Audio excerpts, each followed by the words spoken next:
안녕하십니까. 3주차 강의를 시작하겠습니다. 오늘부터는 시간 영역에서 가장 기본적인 형태의 신호를 생각해 보도록 하겠습니다.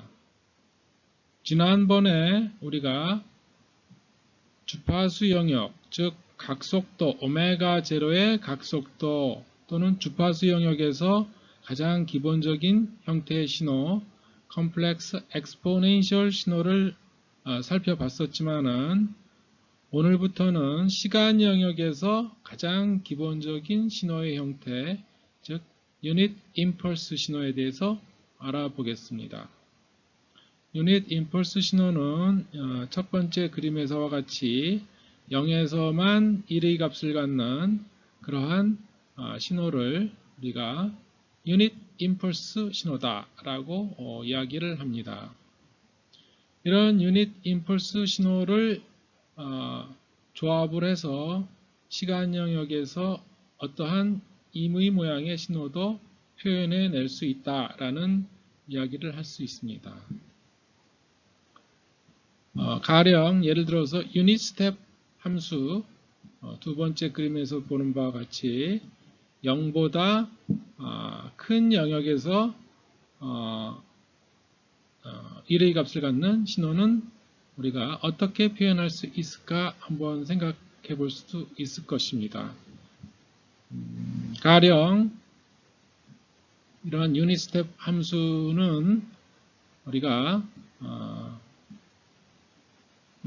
유닛 임펄스를 이용을 해서 이것들을 요것이 유닛 임펄스 신호가 되겠고, 다음 신호를 한번 우리가 유닛 임펄스 신호를 이용해서 표현하면 어떻게 되죠? 요 신호는 임펄스를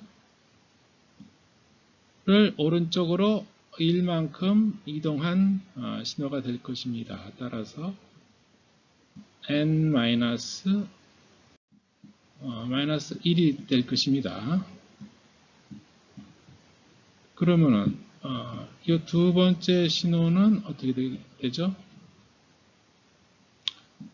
임펄스 n-2가 될 것입니다. 이런 식으로 만약에 K번째 신호를 한번 표현을 해 보도록 하죠. 요 단독 임펄스 형태의 단독 신호를 표현을 해보면은 이 신호는 임펄스 델타 n-k가 될 것입니다.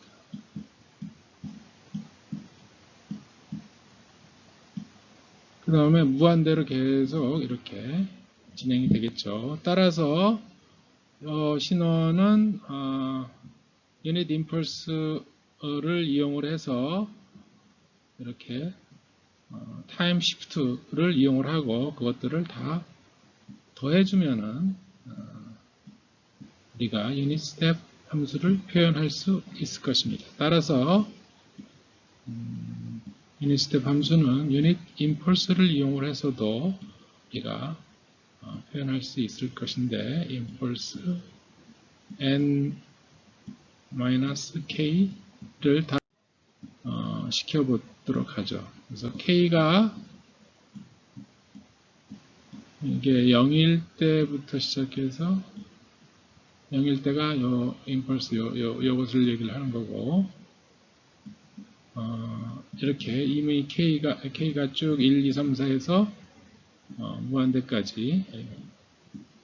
무한대까지 누적을 시켜서 표현할 수 있습니다. 따라서 유닛 스텝 함수는 유닛 임펄스 신호를 이용을 해서 그것들을 더해서 표현할 수 있습니다.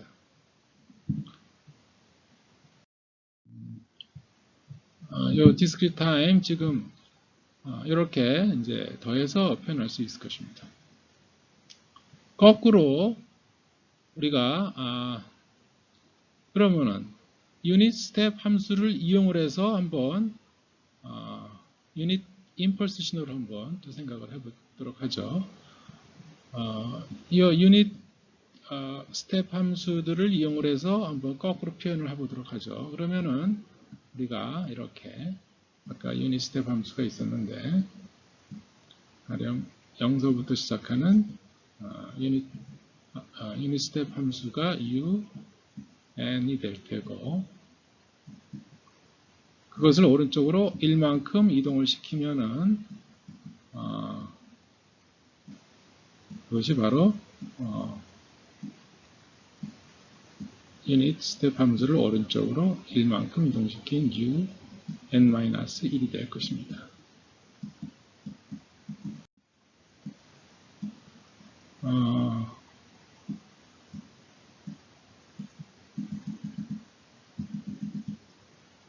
요 위에서 밑에 것을 빼면 어떻게 되죠?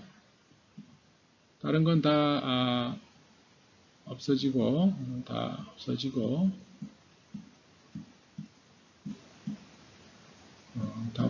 요 하나만 남죠?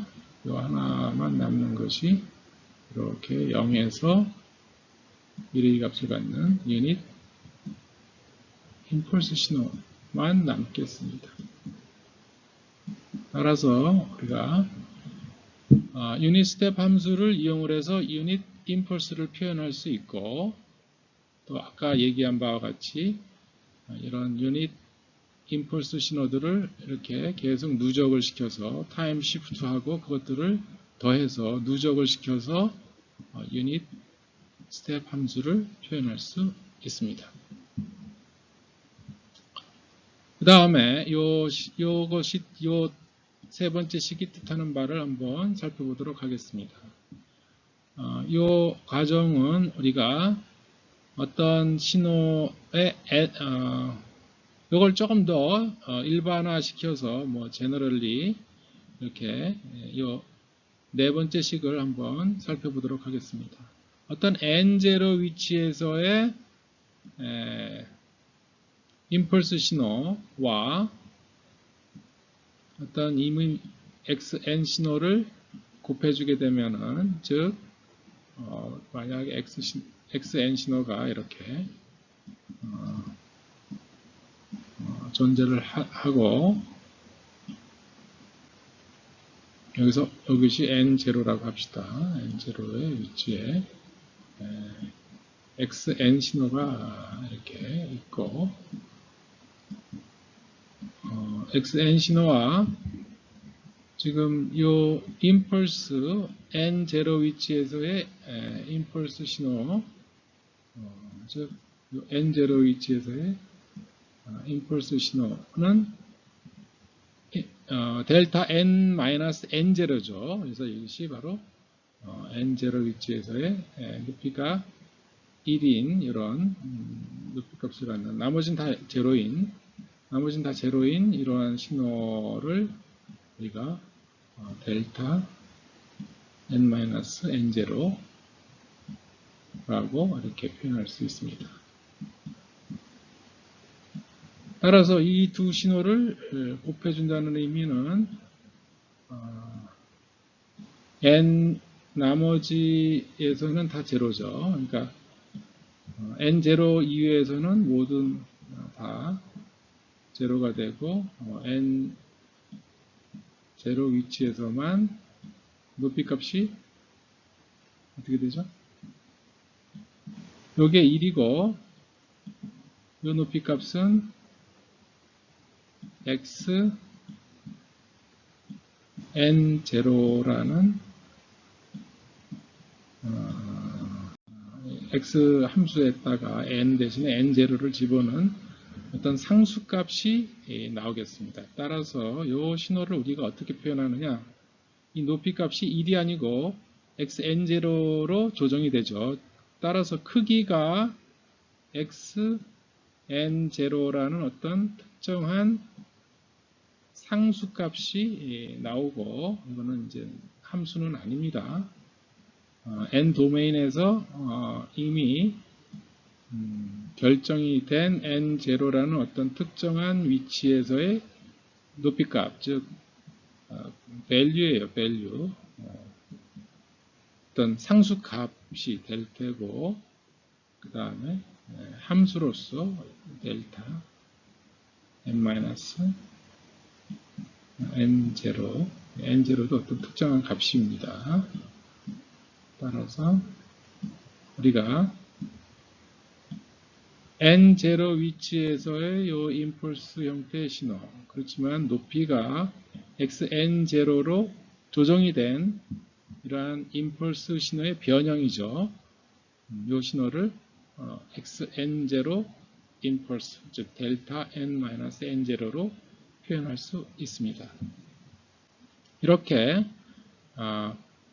원래 xn 신호 중에서 n0 위치에서의 이 하나의 임펄스를 뽑아내는 과정이라고 생각할 수 있습니다.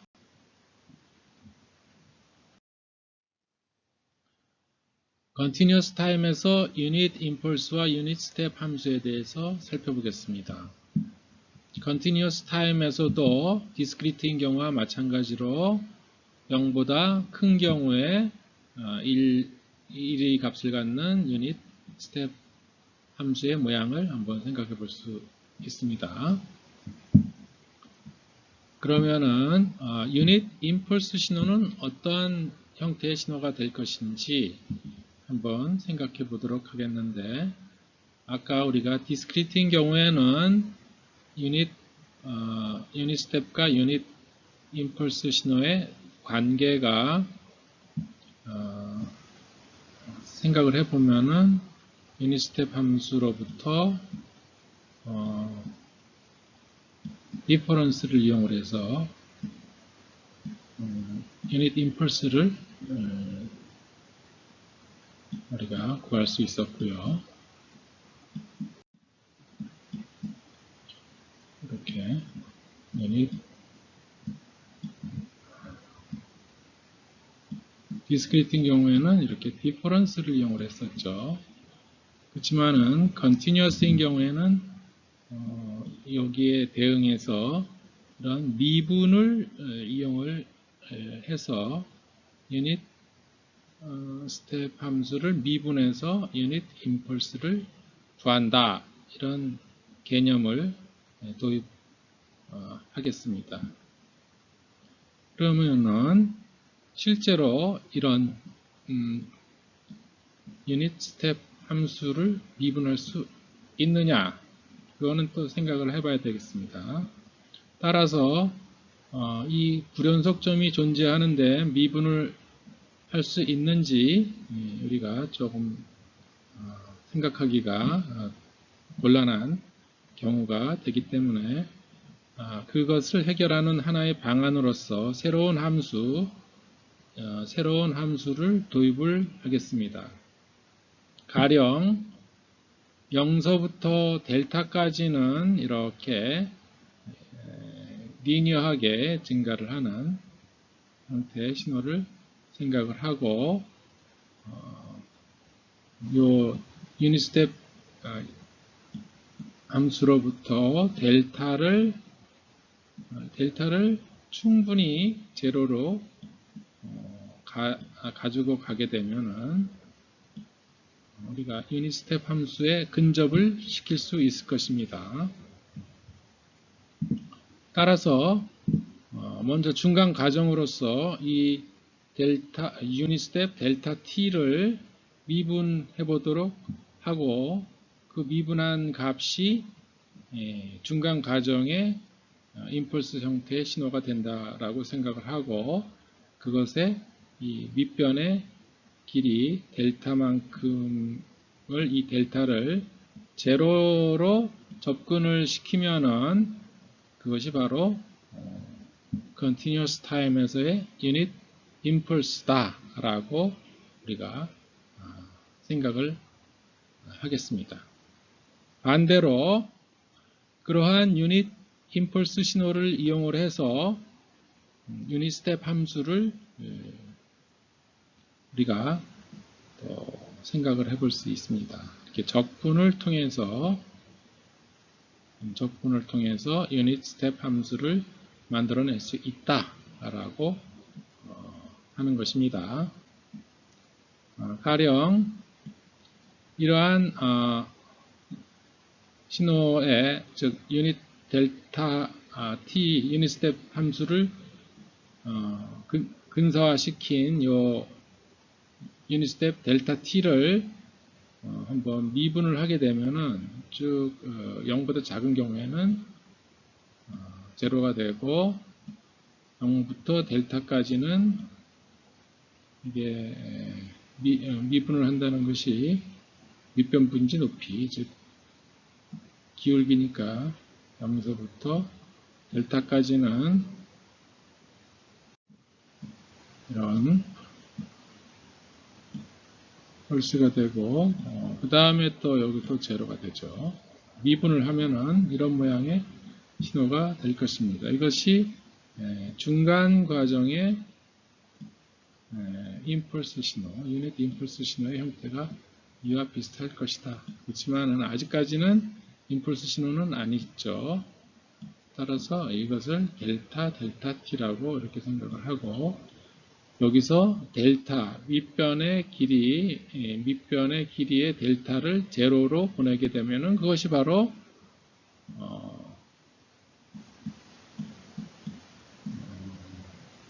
임펄스 신호에서의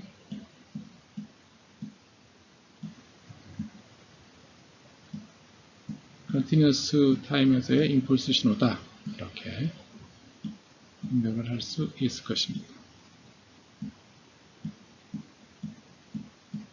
우리가 그 신호를 생각을 해봐야 될 텐데, 그러면 이 높이 값은 어떻게 되느냐? 높이 값은 기울기니까 델타 분지 1의 높이 값을 가질 테고, 그러면 그 특성은 어떨 것이냐? 이것이 밑변이 델타고 높이가 델타 분지 1이 되는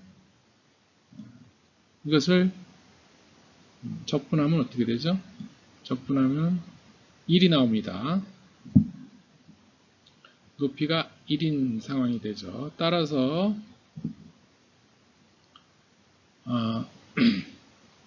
이것을 적분을 하면은 이런 중간 단계에서의 유닛 스텝 함수, 유닛 델타 t를 얻을 수 있고, 이것을 미분을 하게 되면은 이런 중간 단계의 유닛 임펄스 신호의 형태, 즉 델타 t를 얻을 수 있고, 그것들의 이 델타, 밑변 델타를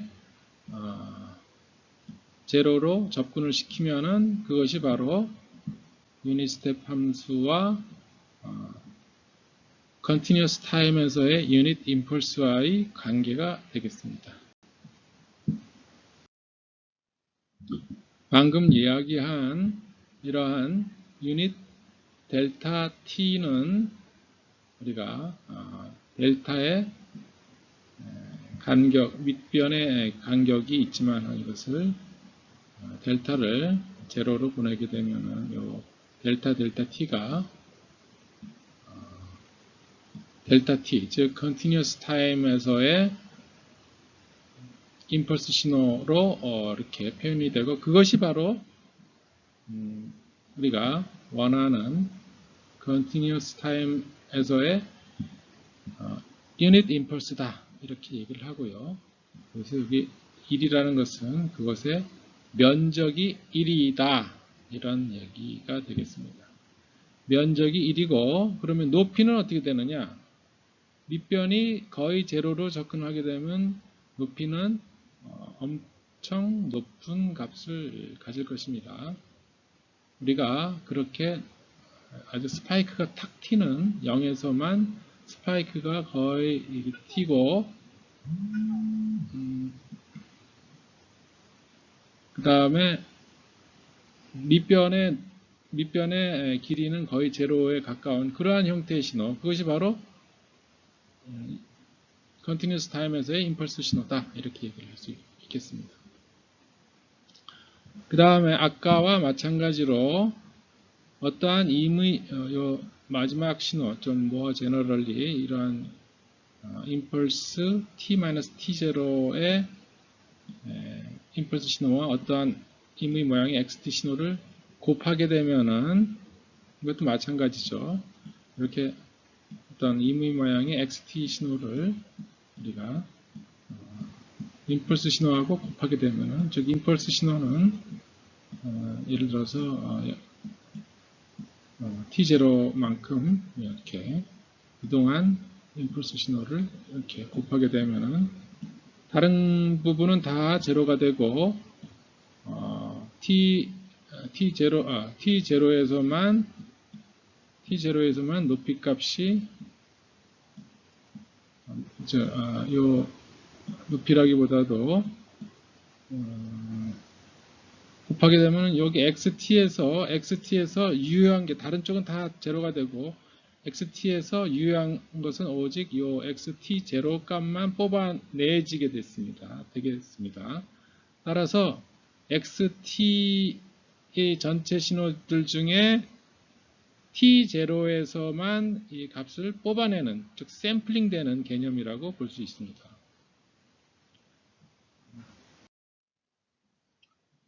다음은 우리가 continuous time과 discrete time 시스템에 대해서 한번 살펴보도록 하겠습니다.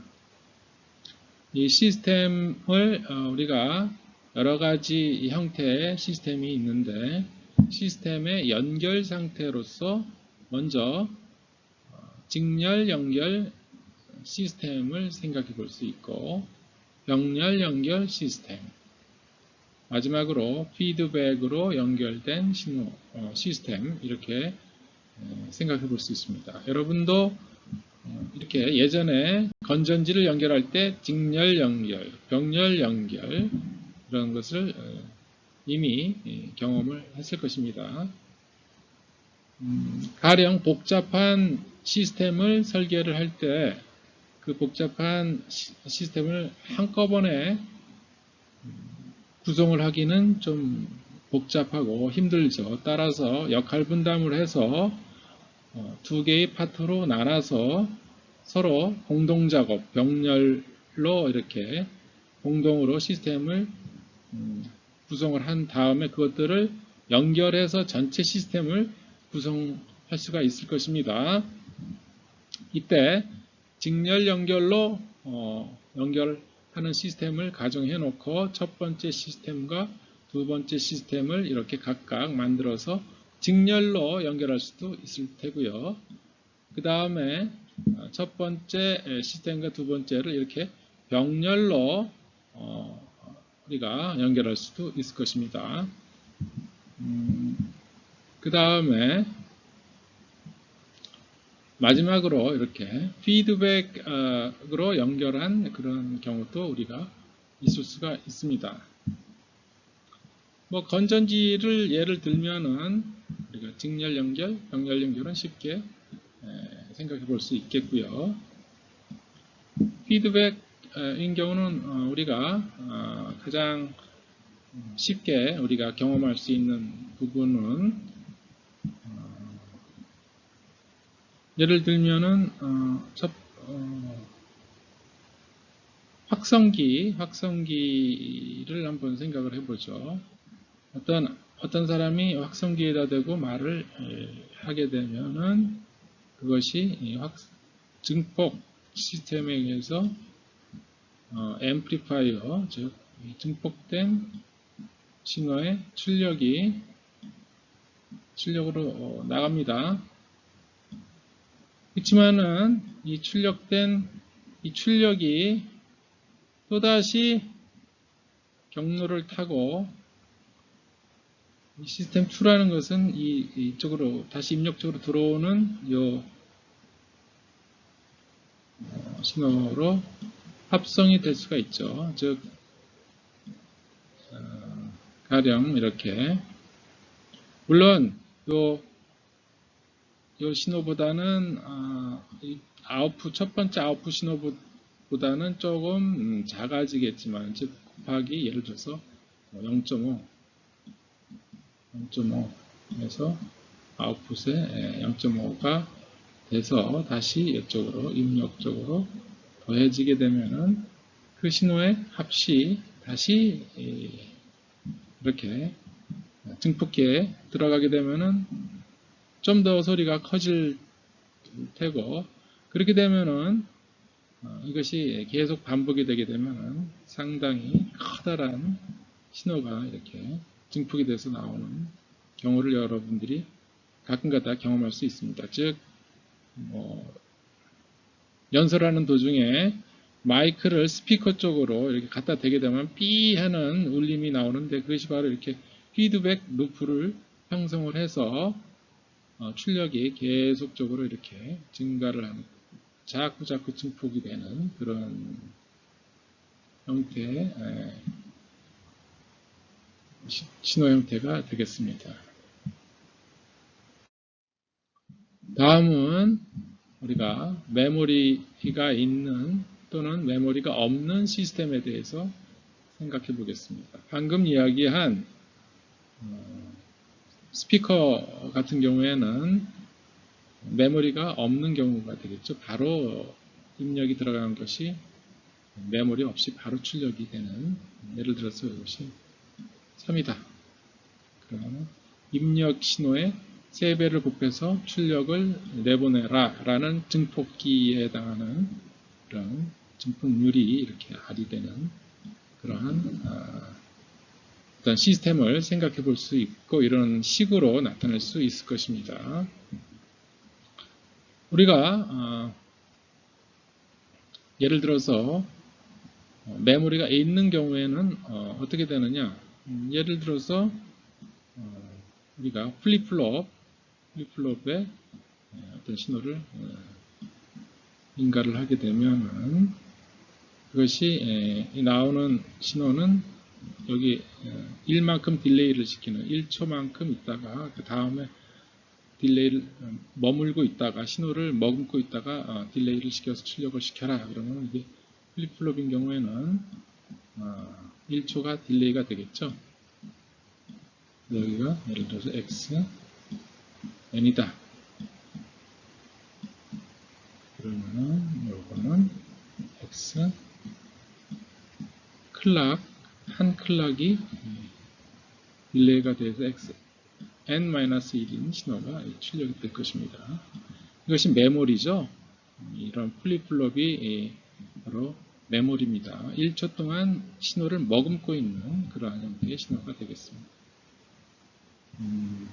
그래서 이제 이 두 번째 이런 것이 바로 이것이 이제 출력이 바로 입력 신호를 1초 동안 머금고 있다가 내보내는 그러한 이그젠플이 되겠습니다.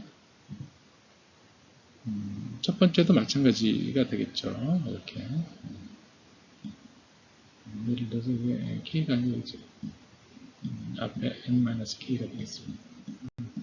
n-k인 경우는 이제 메모리가 조금 더 앞뒤로 이렇게 많은 경우가 다 누적이 되는 그런 경우가 되겠습니다.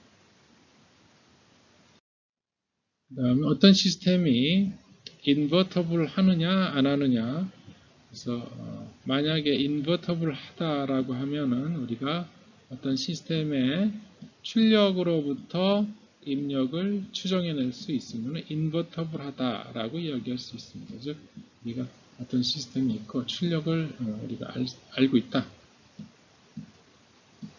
했을 때 이것으로부터 얘가 입력을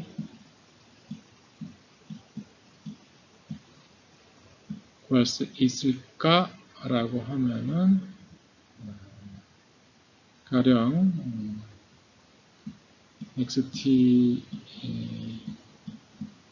아까 이야기했던 바와 같이 이렇게 입력으로부터 2배를 곱해주는 어떤 확성기가 있다 라고 하면은 출력이 나오는 신호를 보고 입력 신호가 어떻게 될 것인가를 추정해 볼 수 있죠. 즉 시스템을 알고 출력을 알면은 입력이 무언지를 추정해낼 수 있는 경우, 이것이 바로 이러한 시스템이 인버터블하다라고 이야기를 합니다.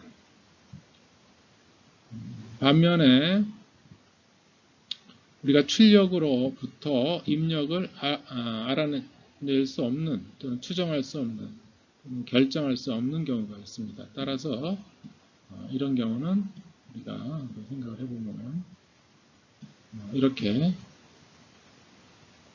y는 x의 제곱이다. x의 제곱이다.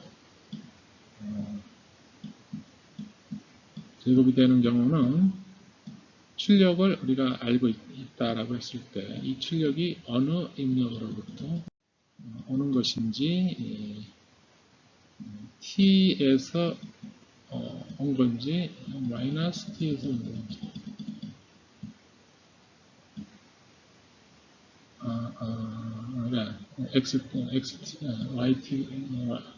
yt고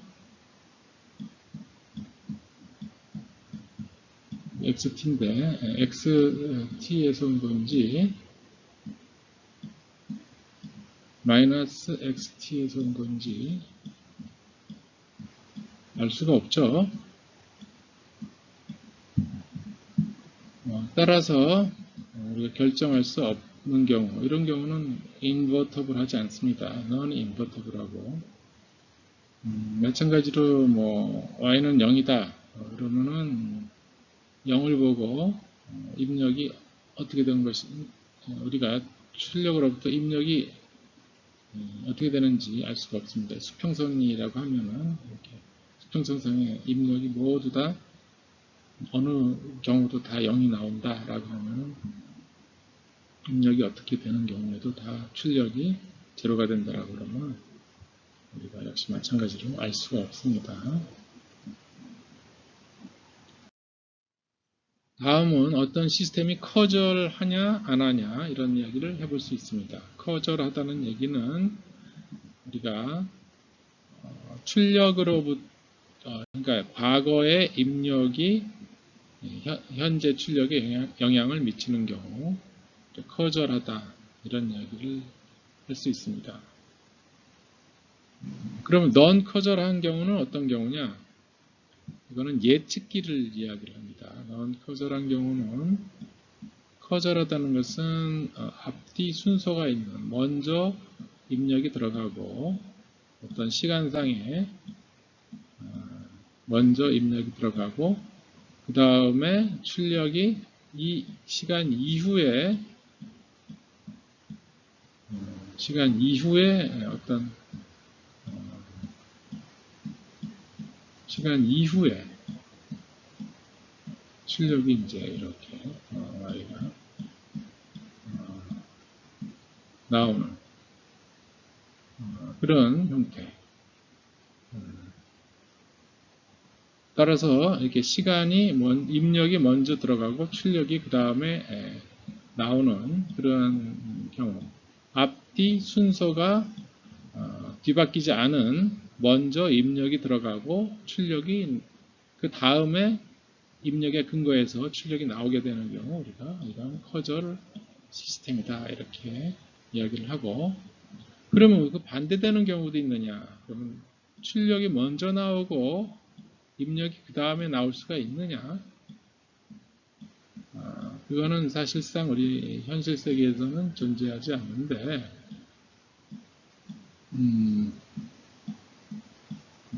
이것을 우리가 non-causal이다 이런 얘기를 합니다. 이것은 예를 들어서 순서가 바뀌는 거죠. 이렇게 출력과 입력이 이렇게 순서가 바뀌는 경우를 우리가 non-causal하다 이렇게 얘기를 합니다. 이것은 0에서 예를 들어서 입력이 들어가면은 임펄스라고 합시다. 임펄스가 여기 들어갔을 때 출력이 당연히 0보다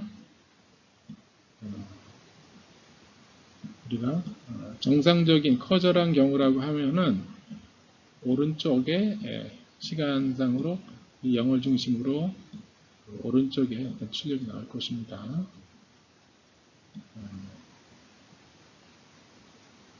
그렇지만은 넌 커절하다 그러면은 그 왼쪽에 먼저 즉 이게 0이고 1이고 이게 마이너스 1이다.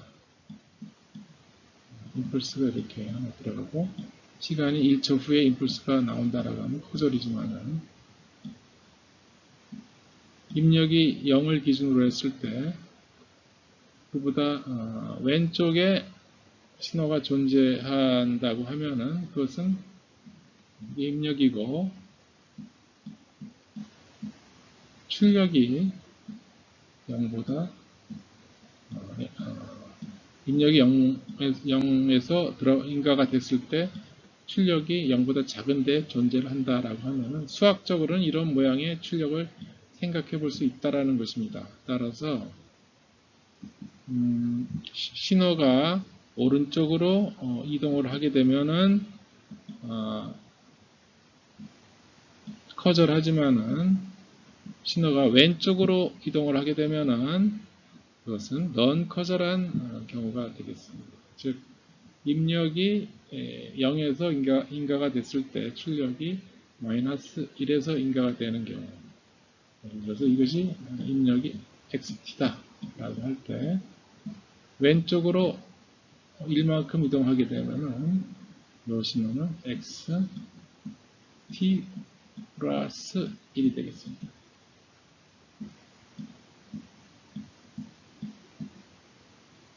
따라서 출력이 이렇게 입력보다 먼저 나오게 되는, 즉 0보다 왼쪽에 이렇게 존재하는 그러한 형태의 신호는 넌-커절한 시스템이다 라고 이야기해 볼 수 있겠습니다. 다음은 우리가 시스템이 스테이블 하냐 안 하냐 이렇게 한번 생각을 해볼 수 있는데, 스테이블 하다라고 얘기를 하면은 어떤 bounded input, bounded output 어떤 시스템을 생각해 볼 수 있습니다. 즉 입력, 이렇게 첫 번째 이그젬플과 같이 어떤 신호 X 신호가 있으면은 X 신호의 크기가 bounded 됐다라고 하면은 예를 들어서 인피니트가 아닌 어떤 bounded input이 들어가게 되면은 출력 역시 출력의 크기 역시 어떤 크기가 존재하는 그런 경우를 우리가 bounded input, bounded output 시스템인 스테이블한 그러한 시스템이다 라고 이야기를 할 수 있습니다. 예를 들어서 xt의 값이 이렇게 존재를 크기 값이 bounded 돼 있다라고 하면은 출력 역시 bounded 출력이 나오겠죠. 그렇지만 아까 우리가 피드백 시스템에서 살펴본 바와 같이 증폭이 이렇게 진동을 하면서 무한대로 갈 수가 있는 그러한 경우도 있을 수가 있습니다. 언스테이블한 시스템이 되겠는데, 만약에 이게 하나의 피드백 시스템인 경우에 하나의 그 식이 이런 식으로 나올 수가 있어요. 이때 xt가 1이라고 하면은 어떻게 되냐? yt는 어떻게 되죠? xt가 1이면은 yt는 무한대로 발산을 하는 형태가 되겠습니다. 따라서 이런 경우는 우리가 시스템이 unstable하다라고 이야기할 수 있습니다. 다음은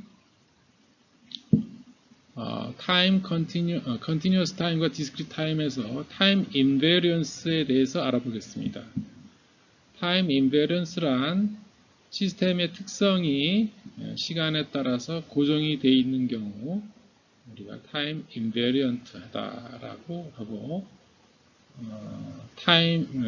만약에 시간에 따라서 시스템의 특성이 변하게 되면은 우리가 시스템이 time variant 하다 이렇게 얘기를 합니다. 그러면 우리가 이 말을 지금 방금 한 이야기를 한번 수식적으로 수식적인 조건을 한번 어떤 수식을 만족을 시키면은 그 시스템이 타임 인베리언트한가를 한번 살펴보도록 하겠습니다. 가령 이 식과 같이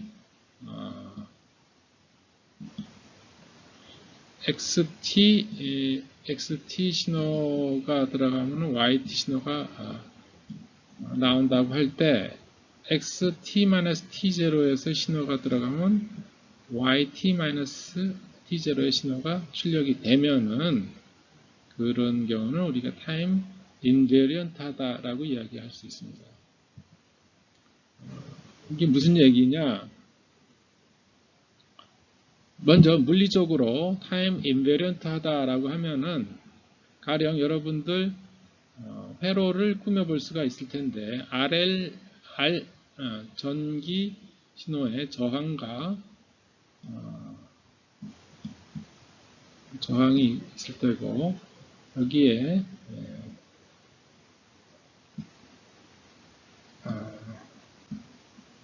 입력 VT를 입력을 주면은 출력 IT 즉 전류 IT를 우리가 생각해보고 IT는 출력이라고 가정했을 때 출력은 R분지 VT가 되겠습니다.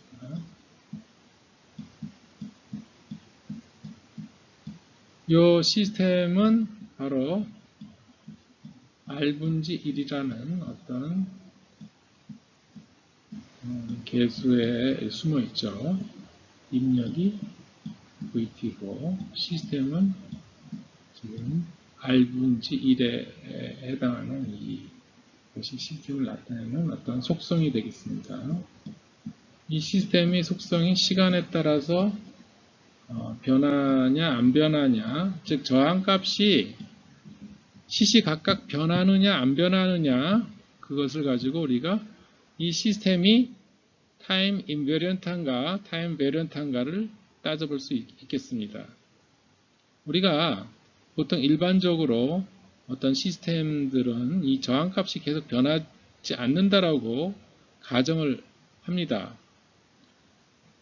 엄밀하게 이야기를 하자면은 이 저항값도 예를 들어서 온도에 따라서 더운 나라에 가면은 저항값이 조금 변할 수 있고 추운 나라에서 또 약간 저항값이 변할 수가 있을 테고 약간 그때그때 저항값이 변할 수는 있겠죠. 물론 그렇지만은 그 허용 오차가 그렇게 크지는 않을 것입니다. 그래서 엄밀하게 이야기를 하자면은 우리가 타임 베리언트 시스템이라고 이야기할 수 있겠지만은 일반적인 경우는 그러한 오차를 무시하고 타임 인베리언트한 시스템으로 생각해 볼 수 있습니다.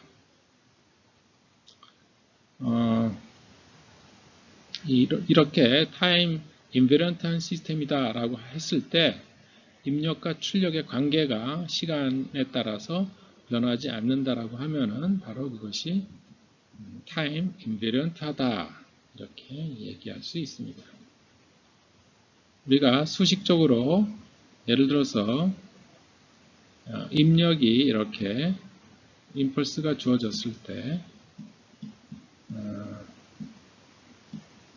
출력이 어떤 이런 삼각형 모양의 이런 출력이 나왔다라고 가정을 합시다. 이러한 입력이 들어갔을 때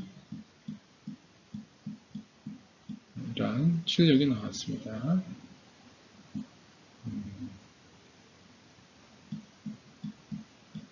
그렇다면은 우리가 입력을 T0만큼 이동을 했을 때 출력은 어떤 모양이 나와야지 이 시스템의 입출력 관계가 특성이 시간에 따라서 변하지 않는다라고 이야기할 수 있냐? 바로 원래 이 신호가 오른쪽으로 T0만큼 이동을 해서 정확하게 일치를 하게 되면은 시스템의 입출력 관계가 시간에 따라서 변화가 없다라고 이야기할 수 있을 것입니다. 즉 xt가 들어갔을 때 yt의 출력이 나왔다고 하면은 xt-t0의 입력이 들어갔을 때 y 이것은 어떻게 표현할 수 있죠? yt-t0가 되겠습니다. 이러한 출력이 나온다고 하면은 이 시스템은 타임 인베리언트한 시스템이 되겠습니다. 그러면은 타임 베리언트한 신호는 입출력 관계 어떤 시스템은 어떤 것이 있을 수 있을까요? 두 번째 식에서 한번 살펴보면은 입력 신호가 있고 출력 신호가 있는데 그 중간 관계식이 이렇게 시간에 따라서 변화는 n이다 라고 한다라고 하면은 그것은 시스템의 특성이 시간에 따라서 계속 변한다 이렇게 얘기할 수 있겠습니다. 처음에는 증폭률이 작다가 시간이 가면 갈수록 이 n 값이 계속 변하는 그러한 형태가 되기 때문에 시간에 따라서 입출력 관계식이 변하게 되겠습니다. 다음은 우리가 어떤 시스템이 리니어하냐 그렇지 않냐 이런 이야기를 해볼 수 있을 것입니다. 리니어라는 것은 중첩의 원리가 적용이 된다라고 하면은 이 시스템은 리니어하다라고 이야기를 합니다. 중첩의 원리란 이미 여러분들이 회로 이론 시간에 경험을 했던 것입니다. 다시 한번 이렇게 간단하게 살펴보면은 아까 잠깐 이야기한 바와 같이 어떤 저항과 전압과 전류의 관계를 한번 생각을 해보죠. 어떤 저항이 있을 테고 이곳에 힘력, 전압을 인가를 했을 때 이 저항에 흐르는 전류는 어떻게 되느냐라고 했을 때 전류, 즉 출력, 전류는 입력 전압을 R분지 입력 VT 이렇게 하면은 출력이 나오겠습니다. 그러면은 만약에 여기다가 V1을 입력을 시키면은 V1 R분지 V1이 I1이라고 이렇게 생각을 해볼 수 있죠. 만약에 여기다가 플러스 정도가 좀 바뀌겠지만 V2T를 인가를 하게 되면 어떻게 되느냐. 즉 이런 입력이 들어가게 되면은 어떻게 되느냐.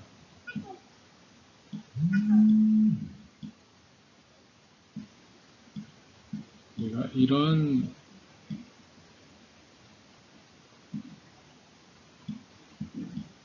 이야기를 해볼 수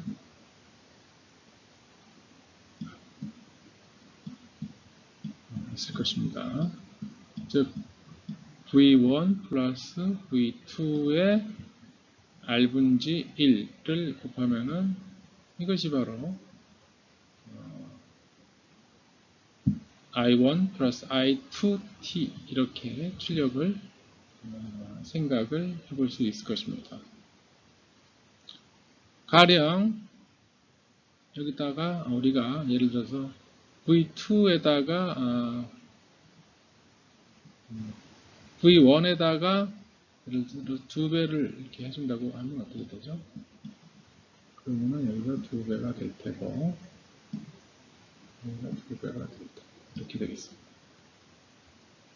뭐 여기다가 3배를 두 번째 했다가 세 배를 해주게 되면 이거 세 배가 될 거고, 세 배가 되면 이러한 형태의 신호를 생각해 볼 수가 있을 것입니다. 즉, 입력을 이렇게 선형 조합이라고 합니다. 이거를 linear combination, 선형 조합, 선형 linear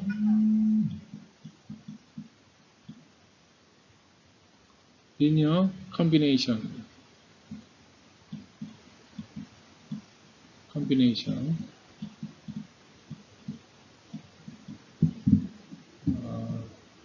선형 조합을 한 것이 그대로 유효하게 되면은 그것이 바로 우리가 출력에도 동일한 선형 조합이 형성이 된다라고 했을 때 바로 이 시스템이 리니어하다라고 이야기할 수 있습니다. 다시 한번 정리를 하자면은 X1 입력이 들어갔을 때 Y1 출력이 나옵니다. 시스템에. 또다시 또 다른 실험에서 X2라는 입력을 했을 때 Y2라는 출력이 나옵니다. 이러한 기본 가정이 있을 때 이 시스템이 애더티버티가 성립을 한다. 예를 들어서 X1 플러스 X2를 하게 되면은 Y1 플러스 Y2가 나온다. 라고 하면은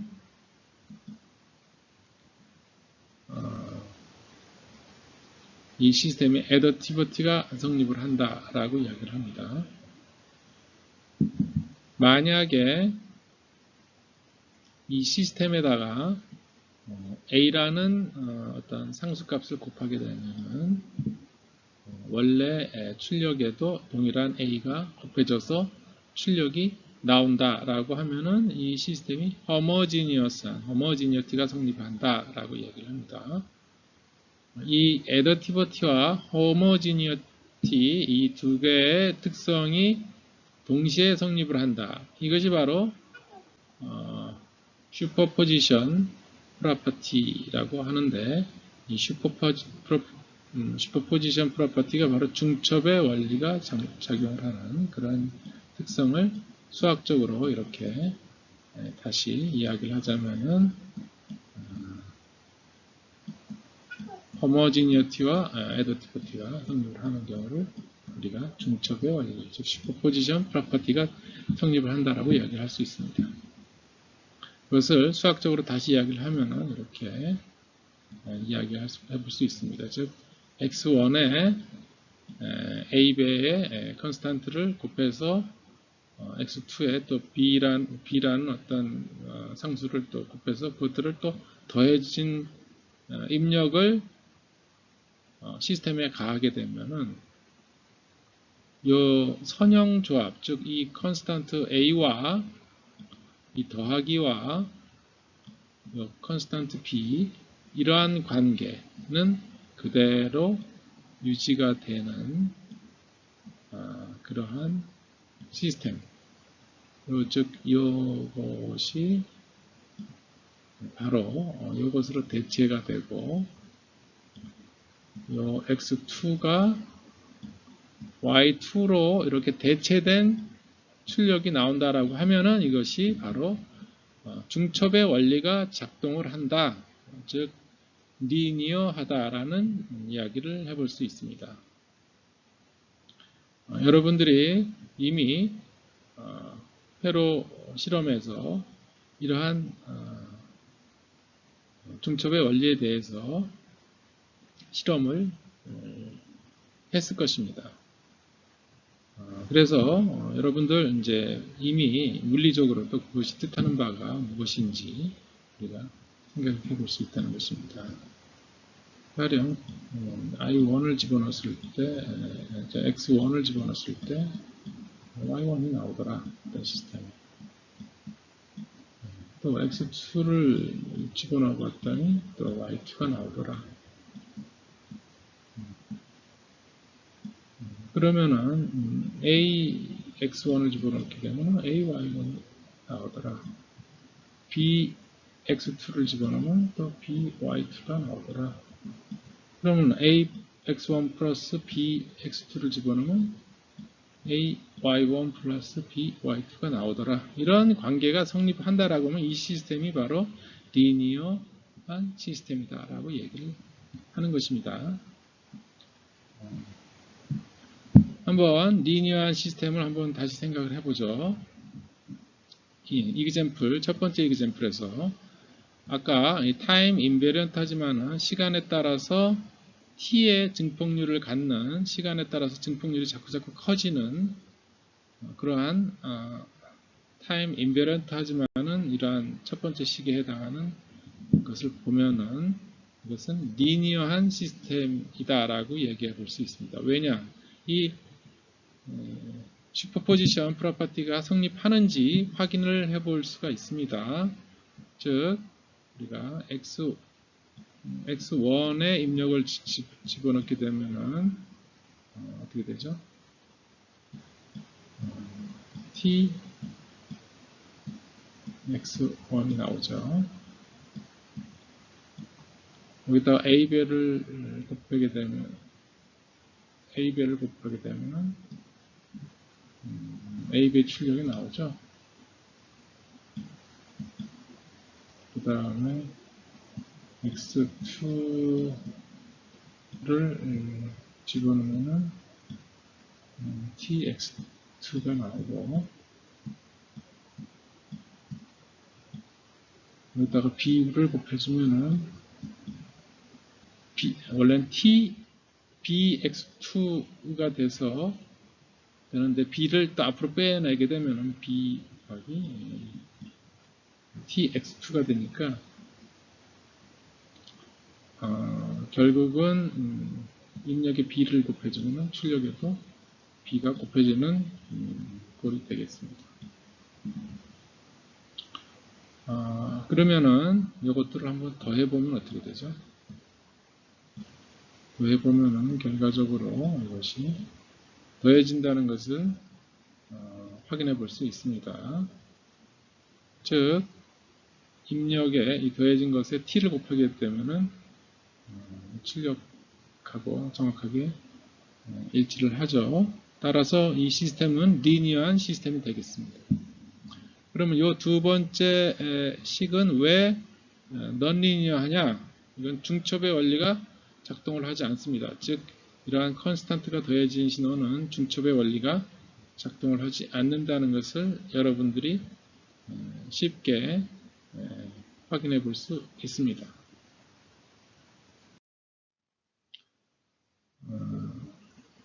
이상으로 세 번째 강의를 마치겠습니다.